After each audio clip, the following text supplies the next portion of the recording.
Hello friends, my self Bharat Khandelwal और मैं आप लोगों के लिए नेक्स्ट चैप्टर नंबर 4 लेकर आया हूं। चैप्टर का नाम है इम्यूनिटी एंड ब्लड ग्रुप।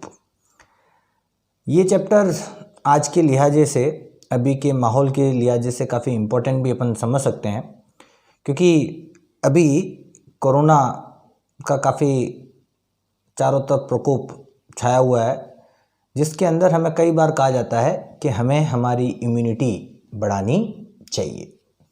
अगर आपकी इम्यूनिटी अच्छी होगी तो आप इस वायरस से लड़ सकते हैं, इस वायरस का असर आप पर कम होगा। अभी हाल की कंडीशंस आप काफ़ी अच्छे से समझ पा रहे होंगे कि अभी जो हमारे चारों तरफ कितनी एक तरीके से बड़ी भयंकर स्थिति डेवलप हो चुकी है अपने कोरोना वायरस कोविड-19 को लेकर के। तो अब ये इम्यूनिटी का क्या मतलब है, और साथ में बाद में हम पढ़ेंगे ब्लड ग्रुप के बारे में भी। तो स्टार्ट करते हैं इस चैप्टर को। तो व्हाट इज़ इम्यूनिटी? पहला क्वेश्चन हमारे दिमाग में जो आता है कि सर इम्यूनिटी क्या होती है? सोचिए और बताइए कि साहब इम्यूनिटी है क्या चीज़। काफ़ी लोगों ने वर्ड सुना होगा और जानते भी होंगे, क्योंकि पहले भी कई बार आ चुका है। 9th क्लास में भी हम लोग कई इस चीज़ पे डिस्कशन कर चुके होंगे। तो डिफाइन कैसे करेंगे? हम डिफाइन करेंगे कि the ability to fight with disease.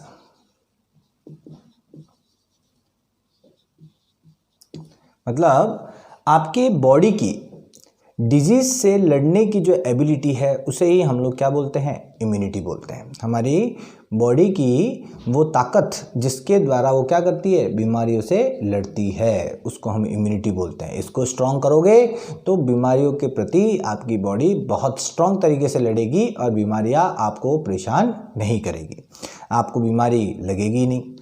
तो बेसिकली इम्यूनिटी क्या है, किस तरीके से वर्कआउट करती है, कितने तरीके की इम्यूनिटी हमारी बॉडी में होती है, वो सारा इस चैप्टर के अंदर आएगा। ठीक है, तो व्हाट इज इम्यूनिटी? तो इम्यूनिटी को डिफाइन हम करते हैं, the ability of our body to fight with the disease is called immunity. Clear चीज। अब एक इसकी ब्रांच है ना, जिसके अंदर इसकी स्टडी होती है, जिसको बोलते हैं इम्यूनोलॉजी। क्या बोलते हैं? Immunology. This is the branch of science which deals with the system and functioning in the body to fight with germs। कुल मिला के study of immunity of the body, आपकी बॉडी की इम्यूनिटी की स्टडी जिसमें होती है, उस साइंस की ब्रांच को क्या कहा जाता है? इम्यूनोलॉजी। ठीक है, इसके अंदर क्या होता है? Study of body immunity. Body immunity की स्टडी होती है, बॉडी में इम्यूनिटी कैसे काम करती है उसकी स्टडी होती है, किस तरीके से उसका फंक्शन चलता है, कितने तरीके की होती है, वो सारा इसके अंदर आपके आ जाता है। अब आपके बॉडी में रोग से लड़ने के लिए बहुत सारे पार्ट्स हैं, बहुत सारे आपकी बॉडी के अंदर अलग अलग सेक्शंस हैं, अलग अलग ऑर्गन्स हैं जो इस पूरी इम्यूनिटी का काम करते हैं। ऐसा नहीं है कि बॉडी के अंदर एक हिस्सा है और वही सारा काम करता है। हमारी बॉडी के अंदर कई सारे पार्ट्स हैं जो इसमें इन्वॉल्व है। मैं एग्जांपल के तौर पे मैं बता सकता हूँ parts involve in immunity process. आपके इम्यूनिटी के लिए आपकी बॉडी में कितने तरीके के ऑर्गन काम करते हैं, एग्जाम्पल के तौर पे, सारे तो नहीं आएंगे बट जो मेन हैं वो मैं सारे आपको बता देता हूँ। जैसे आपके बॉडी के अंदर जो हम लोग कह दें कई तरीके की न्यूमरस लिम्फोसाइट सेल्स हैं। क्या है? Lymphocyte sales. आपको पता होगा आपके लिम्फोसाइट सेल्स ब्लड के अंदर पाई जाती है, लिम्फोसाइट सेल जो है। फिर आपके खुद लिम्फ, ठीक है। फिर आपके बॉडी में ब्लड का बड़ा इम्पोर्टेंट रोल है, ठीक है। उसके बाद आपके लीवर भी इसमें हेल्पफुल है आपकी बॉडी में, कई तरीके की हार्मफुल चीज़ों को बॉडी से एक्सक्रीट करने के लिए। आपकी बॉडी में बोन मैरो, इसका भी अपना एक बड़ा इम्पोर्टेंट रोल है। और मैं बताऊं तो थाइमस ग्लैंड, इसका भी अपना एक रोल है। ये कई सारे ऑर्गन्स हैं जो आपके मिल करके आपकी बॉडी की इम्यूनिटी को बिल्डअप करते हैं। सिर्फ ऐसा नहीं है कि कोई एक छोटा सा हिस्सा है और वही आपकी बॉडी के अंदर लड़ रहा है। आपकी बॉडी में सारी चीज़ें मिल करके, सबका अपना अपना रोल है। ये नहीं कहूँगा कि एक बहुत ज़्यादा ये नहीं कहेंगे कि बस एक ही सारा काम कर रहा है। ये भी अपनी जगह, इसका अपना रोल है, इसकी जगह अपना रोल है, इसका अपना रोल है, सबका अपना अपना रोल है। और कुल मिला के ये सब मिल करके जब काम करते हैं तब जाके आपकी बॉडी प्रॉपर वे से किसी डिजीज़ से लड़ पाती है। क्लियर चीज़। तो अब बढ़ते हैं कि हमारी बॉडी के अंदर इम्यूनिटी कितने टाइप की होती है। ठीक है, तो आगे बढ़ते हैं। टाइप ऑफ इम्यूनिटी, आपकी बॉडी में इम्यूनिटी कितनी टाइप की है। सो टाइप्स ऑफ इम्यूनिटी। क्लियर। तो आपकी बॉडी में कितने टाइप की इम्यूनिटी होती है। तो हमारी बॉडी के अंदर आप कह सकते हैं दो तरीके की इम्यूनिटी होती है। फर्स्ट आपके इनेट, क्या बोलते हैं इसको, इनेट इम्यूनिटी। और दूसरी इम्यूनिटी कौन सी होती है, acquired immunity. Acquired immunity. Clear. इनके और भी नाम हैं, अभी एक एक करके सारा मैं बताऊंगा आपको इसको डिटेल में। तो ये दो तरीके की इम्यूनिटी है हमारी बॉडी के अंदर, एक है इनेट इम्यूनिटी और दूसरी है आपके एक्वायर्ड इम्यूनिटी। इन दोनों को डिटेल में पढ़ना है, किस तरीके से काम करते हैं वो सारा हम लोग समझेंगे इसमें। तो आपके पहले हम लोग बात करते हैं किसके बारे में, इनेट इम्यूनिटी के बारे में। किसके बारे में, इनेट इम्यूनिटी।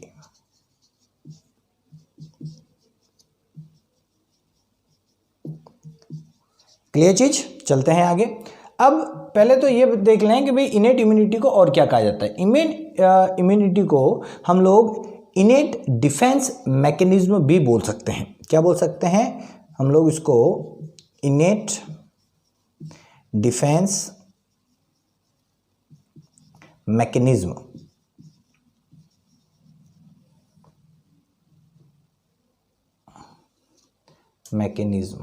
भी बोल सकते हैं। इसको हम लोग जनरल इम्यूनिटी भी बोलते हैं। जनरल इम्यूनिटी अब क्यों बोलते हैं वो भी इस तरह मैं बताऊंगा। इसको हम नेचुरल इम्यूनिटी भी बोल सकते हैं। क्या बोल सकते हैं, नेचुरल इम्यूनिटी। हम लोग इसको, ये कई अलग अलग नामों से हम लोग उसको बुला सकते हैं, क्योंकि जैसी इसकी प्रॉपर्टी है उसी के आधार पे ये सारे नाम रखे गए हैं। अब आप देखें क्यों इन्हें ऐसा कहा गया है वो बता देता हूं मैं आपको। अब इसमें आप देखें कि पहली चीज, ये जो इम्यूनिटी होती है ये इनबॉर्न इम्यूनिटी है, मतलब जन्म से ही आपकी बॉडी में आ जाती है। ये कैसी होती है, जो जन्म से आपकी बॉडी में, इनबॉर्न इम्यूनिटी। इसका पहला फीचर जो है वो है कि ये इनबॉर्न है, जैसे ही आपका जन्म होता है ये इनेट इम्यूनिटी आपकी बॉडी में उस समय उपलब्ध होती है। क्लियर चीज। मतलब हमको पैदाइशी जो भगवान के द्वारा जो इम्यूनिटी प्रोवाइड की जा रही है, जो भी प्रोसेस या बॉडी के अंदर जो भी रोग से लड़ने की जो सिस्टम हमारी बॉडी में आ रहे हैं, जो भी चीज़ें हमारी बॉडी में आएगी जो रोग से लड़ेगी, वे सारी चीज़ें आपके इनेट इम्यूनिटी में आएगी। तो इसे हम लोग इनबॉर्न इम्यूनिटी कहेंगे। क्लियर। ये इसका बेसिक डिफरेंस यहीं से है, इनेट इम्यूनिटी जो इनबॉर्न इम्यूनिटी होती है। क्लियर। इसके साथ अगर मैं कहूँ, मैं ये कह सकता हूँ कि ये एक जनरल वे ऑफ वर्किंग होता है इसका। ये कोई अलग अलग बीमारियों के लिए अलग अलग प्रोसेस नहीं अपनाती। ये सभी बीमारियों के लिए किसी भी तरीके की अगर आपकी बॉडी में कोई प्रॉब्लम होने वाली है तो उस प्रॉब्लम से लड़ने के लिए इसका अपना एक जनरल प्रोसेस है।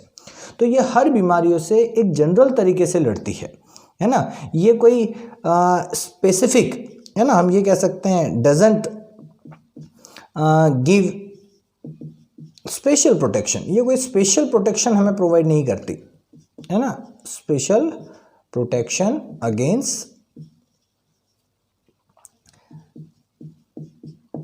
Any specific germs. क्लियर। ये किसी स्पेसिफिक जम्स के प्रति स्पेशल प्रोटेक्शन प्रोवाइड नहीं करेगी। किसी भी प्रकार का जम्स होगा उसके प्रति एक जनरल प्रोटेक्शन हमें प्रोवाइड कराती है। क्लियर चीज।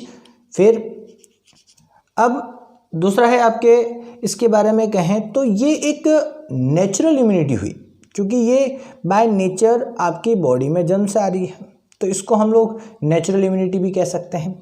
ये इनबॉर्न आपके है, इसलिए इसका नाम इनेट इम्यूनिटी रखा गया, या इनेट डिफेंस मैकेनिज्म हम कह सकते हैं। और ये जनरल तरीके का एक तरीके से इसका वे ऑफ वर्किंग है, इसलिए इसे जनरल इम्यूनिटी भी कहा जाता है।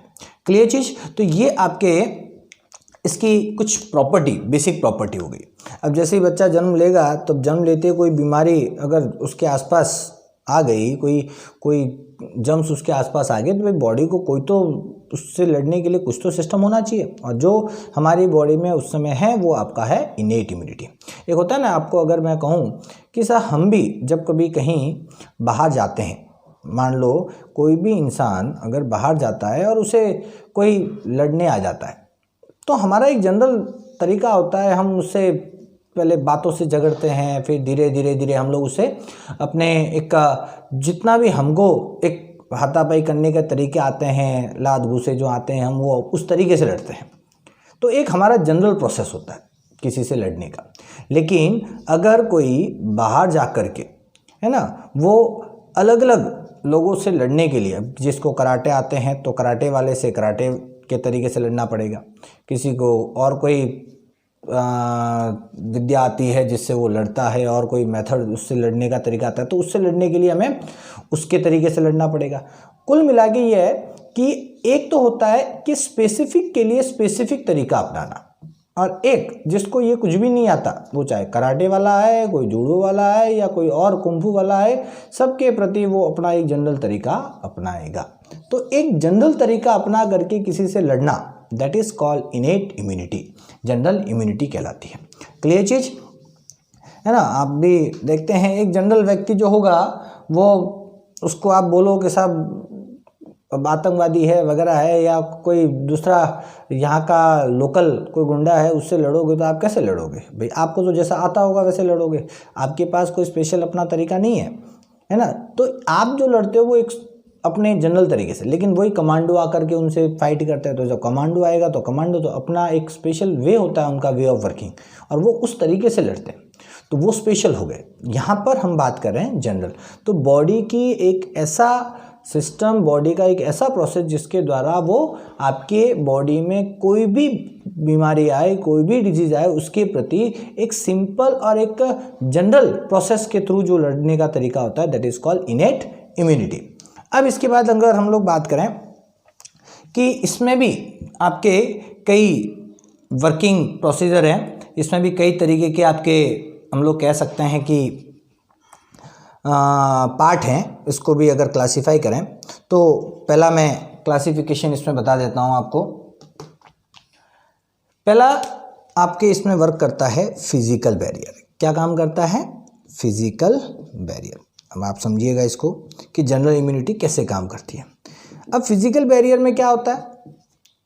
फिजिकल बैरियर में जैसे आपकी बॉडी के अंदर स्किन है, तो ये किसी भी चीज़ को फिजिकली बॉडी में आने से रोकेगी, है ना? आपकी बॉडी के ऊपर जो स्किन होती है, स्किन क्या करती है, कोई भी चीज़ आपकी बॉडी पे आ जाएगी, लेकिन इतनी आसानी से बॉडी के अंदर नहीं जाएगी।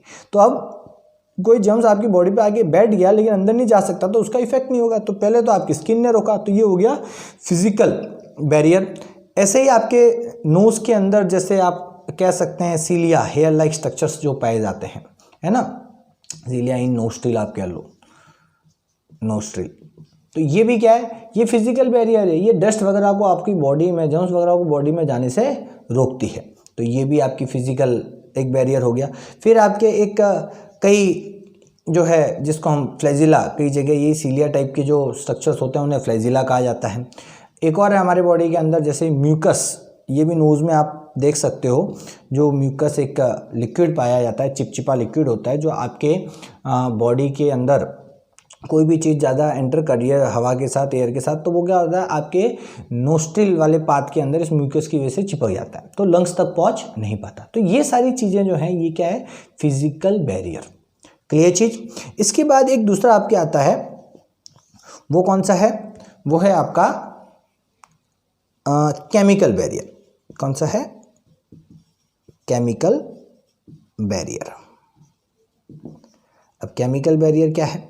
तो केमिकल बैरियर जो है कुछ केमिकल्स के द्वारा आपकी बॉडी है ना कुछ चीज़ों को या रोकने का काम करती है। फॉर एग्जांपल जैसे कि मैं आपको बात कर रहा हूँ कि हमारे स्टमक में HCl पाया जाता है, HCl इन स्टमक है। अब ये स्टमक में जो HCl है, ये HCl क्या करता है कि फूड के साथ जो भी जर्म्स आपके बॉडी के अंदर आते हैं और स्टमक तक पहुंचते हैं, तो स्टमक में जाते ही फूड के साथ जो जर्म्स होंगे वो इस HCl की वजह से क्या हो जाएंगे, खत्म हो जाएंगे। तो इस HCl ने क्या किया, जर्म्स को मारने का काम किया। तो ये क्या हो गया, केमिकल बैरियर। वैसे ही आपके फीमेल बॉडी के अंदर आपके एक एसिडिक मीडियम होता है ना, acidic medium in vagina, vagina के अंदर एसिडिक मीडियम पाया जाता है, जो आपके वेजिना के थ्रू कोई भी जर्म्स वगैरह या बैक्टीरिया वायरस वगैरह अगर बॉडी के अंदर एंटर करने की कोशिश करता है सेक्सुअल ऑर्गन से, तो वहाँ ये एसिडिक मीडियम उसे क्या करता है, डिस्ट्रॉय करने का काम करता है। तो ये भी क्या हो गया, एक केमिकल बैरियर हो गया। इसके अलावा आपके स्किन पर भी कई तरीके के स्वेट के अंदर लिक्विड सीक्रेट होते रहते हैं, जो केमिकल जो है वो भी आपके स्किन पर कोई जर्म्स वगैरह आगे बैठ जाए तो उसको भी किल करने का काम करते हैं। तो ये सारे जो हैं ये क्या है, आपके एक तरीके से केमिकल बैरियर। और भी आपको बोलें तो टीयर्स के अंदर भी कई तरीके के केमिकल्स पाए जाते हैं, जो आपके आइस के अंदर कोई जर्म्स वगैरह अगर मान लो गलती से जा रहा है वहाँ से बॉडी में एंटर करने की कोशिश करता है, तो टीयर्स में जो लिक्विड होता है उसके अंदर कई केमिकल्स है, वो उस जर्म्स से लड़ने का काम करते हैं। तो ये हो गए आपके केमिकल बैरियर, ठीक है। इसके अलावा तीसरा जो है वो है आपके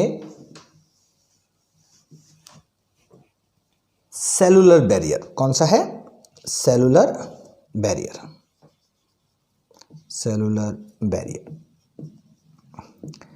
सेलुलर बैरियर क्या है, कुछ सेल्स के द्वारा चीज़ों को रोकना। अब कैसे, सेल्स के द्वारा कैसे रोका जाएगा, तो सेल्स के द्वारा अगर मैं कहूँ तो जैसे आपकी बॉडी के अंदर कुछ फेगो टाइप की सेल, फेगोसाइट टाइप की सेल होती है। ये फेगोसाइट सेल जो है ये क्या होती है, ये सेल ऐसी होती है कि ये कोई भी जर्म्स वगैरह आपकी अगर बॉडी में मान लो आ जाता है, तो ये कुछ ऐसी सेल्स हैं जो इसको अपने अंदर लेकर के पूरा खा जाएगी, एक तरीके से इसको डिस्ट्रॉय कर लिया।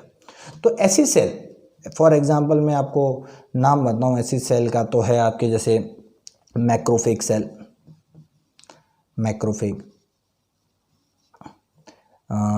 फिर मैं कहूँ तो आपके मोनोसाइट, ठीक है, ये है। फिर आपके न्यूट्रोफिल, न्यूट्रोफिल, ये सब ऐसे सेल है जो क्या करते हैं, फेगोसाइट टाइप की है, मतलब दूसरे किसी छोटे जर्म्स या ऑर्गेनिज्म को अपने अंदर लेकर के, है ना, उससे छोटी सेल को अपने अंदर लेकर के क्या कर लेगी, खा जाएगी एक तरीके से, तो उसको एक तरीके से डिस्ट्रॉय कर देती है। तो ये जो होती है ऐसी सेल हमारी बॉडी में पाई जाती है, उनको बोलते हैं हम लोग सेलुलर बैरियर। तो ये जो फंक्शन हुआ वो सेल के द्वारा रोकने का हुआ। पहले फिजिकल बैरियर काम करता है, फिजिकल बैरियर से नहीं रुके अंदर बॉडी में जाता है तो केमिकल बैरियर काम करता है।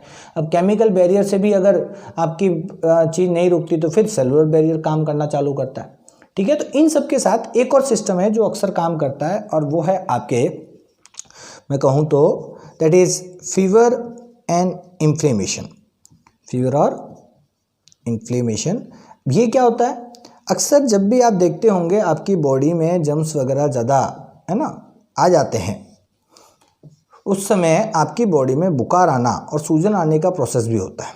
ये भी एक हमारे इम्यूनिटी सिस्टम का ही पार्ट है ना। आपने देखा होगा कभी भी किसी को लगती है, करती है, या कोई कुछ काट जाता है, करता है, तो उस समय बुखार आना और इन्फ्लेमेशन, बॉडी में जर्म्स वगैरह चले जाए ना, कोल्ड फीवर, कोल्ड होता है तो अक्सर आपने देखा होगा वायरल फीवर, है ना, वायरस चला गया तो आपको क्या हो गया, बुखार आना चालू होता है।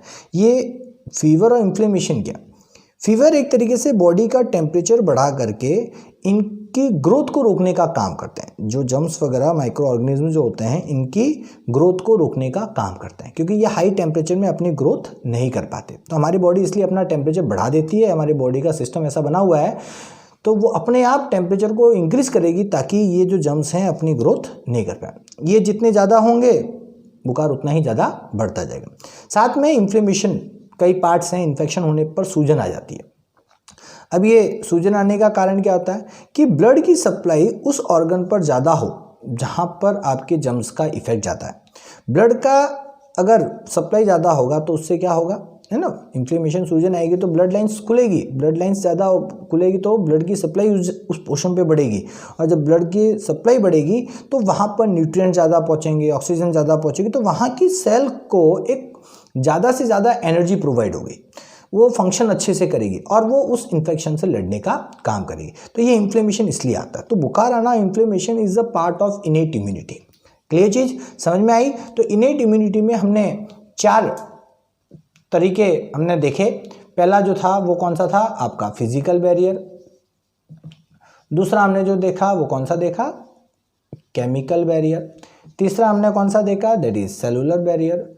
ठीक है, ये तीनों काम करते हैं और इन तीनों के साथ एक और चीज़ें काम करती है, वो है बुखार आना और इन्फ्लेमेशन होना। क्लियर चीज, इन्फ्लेमेशन क्लियर। तो ये हो गया आपकी इनेट इम्यूनिटी।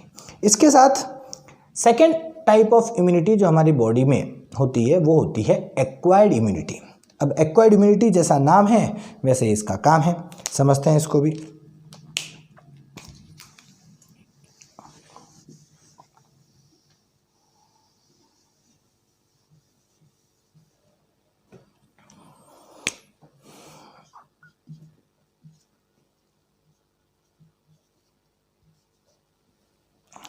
अब देखें एक्वायर्ड इम्यूनिटी क्या करती है, किस तरीके से काम करती है। सोचिए, जैसे इनेट इम्यूनिटी मैंने बता दिया कि ये जन्म से होती है, तो जन्म के बाद, है ना, जब आपका जन्म हो चुका और बॉडी के अंदर जनरल इम्यूनिटी है, लेकिन कुछ डिजीज ऐसी है जिनसे लड़ने के लिए आपको क्या चाहिए होती है, स्पेशल इम्यूनिटी चाहिए, और वही है आपकी एक्वायर्ड इम्यूनिटी।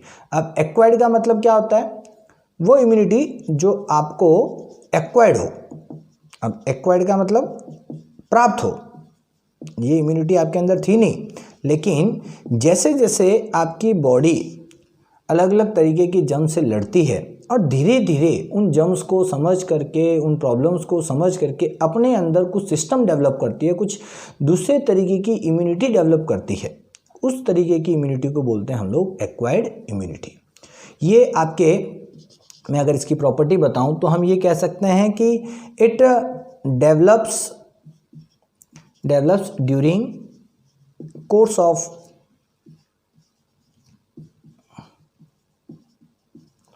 Of life. मतलब जीवन काल, धीरे धीरे लाइफ चलती रहती है और धीरे हमारे अंदर ये धीरे धीरे ये डेवलप होती रहती है। तो वो इम्यूनिटी जो समय के साथ आपकी बॉडी में आती है, that is called acquired immunity.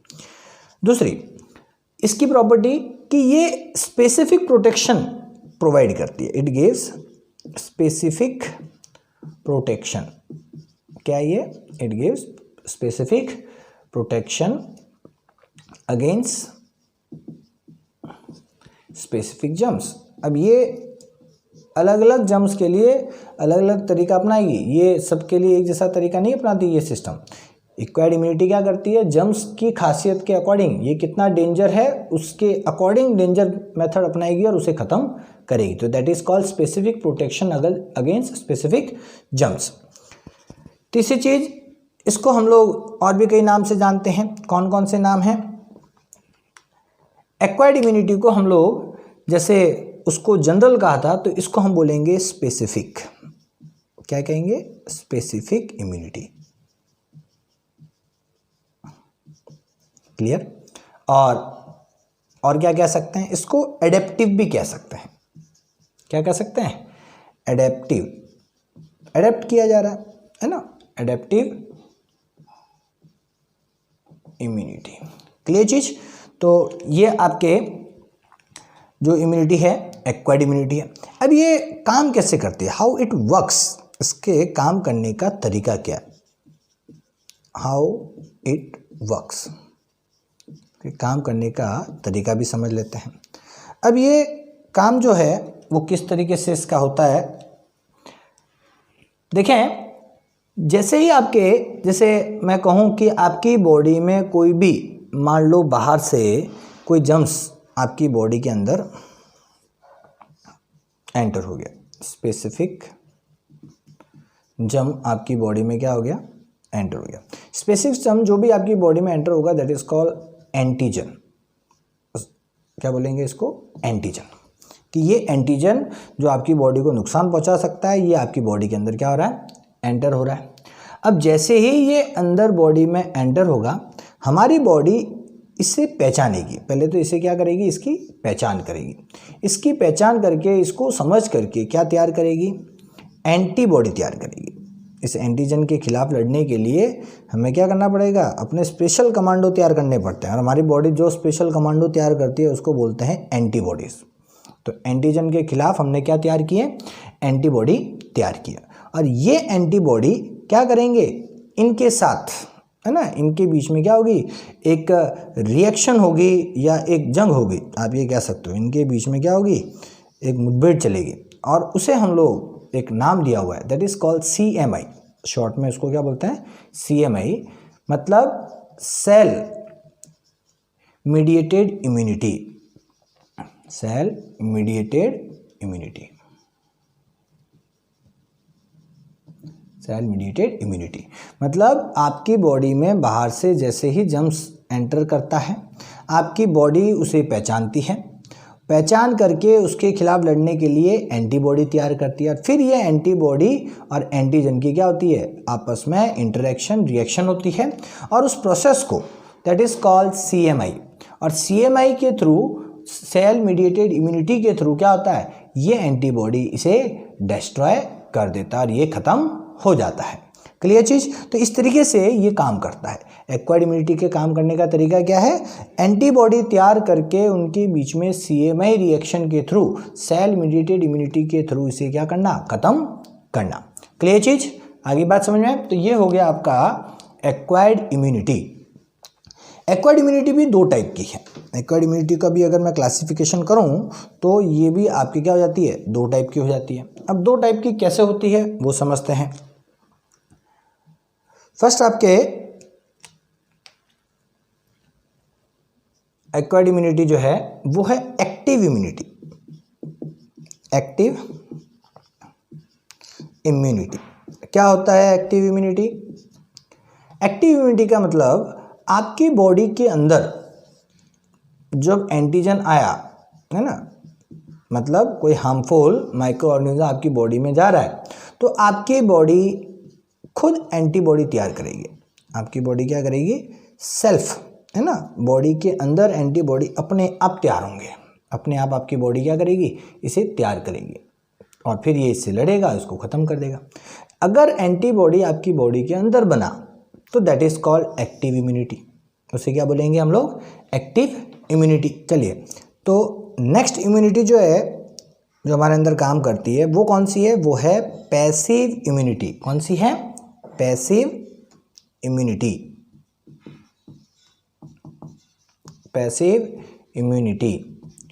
अब पैसिव इम्यूनिटी क्या होती है भाई, इसमें एंटीजन जब आपकी बॉडी में आता है और एंटीबॉडी आपकी बॉडी के अंदर सेल्फ बन जाता है, तो ऐसे को तो एक्टिव। लेकिन अगर आपकी बॉडी में एंटीजन आया, आपकी बॉडी ने उसे देखा, कोशिश की, लेकिन वो एंटीबॉडी प्रोड्यूस नहीं कर पाई, तो अब ये बॉडी में आ चुका, लेकिन इससे लड़ने के लिए एंटीबॉडी अगर आपकी बॉडी में सेल्फ नहीं बन रही तो क्या करने पड़ते हैं, एंटीबॉडी भी हमें कहाँ से देने पड़ते हैं, बाहर से देने पड़ते हैं। एंटीबॉडी भी कहाँ से देने पड़ते हैं, बाहर से। तो अगर आपकी बॉडी के अंदर एंटीबॉडी सेल्फ नहीं बनते, बाहर से देने पड़ते हैं और फिर आपकी बॉडी इससे लड़ती है, ये दोनों आपस में क्या करते हैं, रिएक्शन करते हैं। और ये इस तरीके की जो इम्यूनिटी, जिसके अंदर एंटीबॉडी बाहर से आपकी बॉडी में आते हैं और आकर के इनसे लड़ते हैं, तो ऐसी इम्यूनिटी को हम लोग बोलते हैं पैसिव इम्यूनिटी। क्या बोलेंगे इसको, पैसिव इम्यूनिटी। तो इस तरीके से आपके ये जो दो तरीके की इम्यूनिटी आपकी बॉडी में होती है, एक एक्टिव और दूसरी पैसिव। एक्टिव के अंदर एंटीबॉडी, है ना, जो एंटीजन से लड़ने के लिए एंटीबॉडी आपकी बॉडी के अंदर तैयार होते हैं, और पैसिव इम्यूनिटी के अंदर एंटीबॉडी आपकी बॉडी में तैयार नहीं होते, बाहर से देने पड़ते हैं। आपको पता होगा छोटे बच्चों को वैक्सीन देनी पड़ती है ना, वैक्सीनेशन दी जाती है। जैसे आपने देखा होगा पोलियो के अगेंस्ट देनी पड़ती है हमको, टिटनेस के अगेंस्ट देनी पड़ती है। तो ये वैक्सीनेशन जो दी जाती है, this vaccination is the example of passive immunity. इसको हम लोग पैसिव इम्यूनिटी कहेंगे। क्लियर चीज। तो इस तरीके से ये हो गया आपकी इम्यूनिटी के बारे में। अब इसके आगे हम लोग दो वर्ड आप लोगों ने बड़े इंपॉर्टेंट अभी यहाँ पढ़े, एक एंटीजन पढ़ा और एक एंटीबॉडी पढ़ा। इनको थोड़ा सा डिटेल में देखेंगे कि एंटीजन क्या है और एंटीबॉडी क्या है और इनके और क्या क्या प्रॉपर्टीज़ होती है, वो सारा हम लोग नेक्स्ट पार्ट के अंदर हम लोग समझेंगे। Thank you very much.